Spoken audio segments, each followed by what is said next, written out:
Hello everyone, तुम्हाला सगळ्यांना रंगपंचमीच्या खूप खूप शुभेच्छा. तुम्ही आधीच्या रीलमध्ये व्हिडिओमध्ये बघितलेलंच असेल की आम्ही हॉस्टेलवरती कशी होळी साजरी केली, किती मस्त्या केल्या, काय केल्या. तर इथे सकाळी सकाळी तेच होतं की एकेकाला पकडून आधी कोरडा रंग खेळायचा आणि मग पूर्ण पाण्याने ओलं करायचं. तर आम्ही हेच केलेलं होतं 10-11 वाजेपर्यंत. तर अशा प्रकारे आमची होळी साजरी झालेली होती आमच्या हॉस्टेल प्रिमायसेसमध्ये. प्रत्येकाला बकेट भरून भरून ओलं केलेलं होतं. इथे एकेकाची बारी येत होती.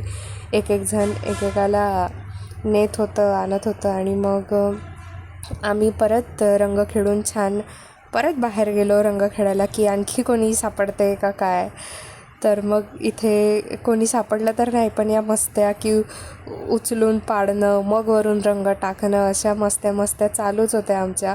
डोक्यात रंग टाकणं, हे ते. होळी म्हटलं म्हणजे मस्त मस्तीचा सण असतो. आणि मग इथे जेवण वगैरे करून आराम केला आणि डायरेक्ट संध्याकाळी नाश्त्यावर ताव मारला. ते म्हणजे नूडल्स होते आणि रात्री जेवणात पनीर भुर्जी, पुलाव आणि चपाती आणि रस्सा होतं. Thank you for watching.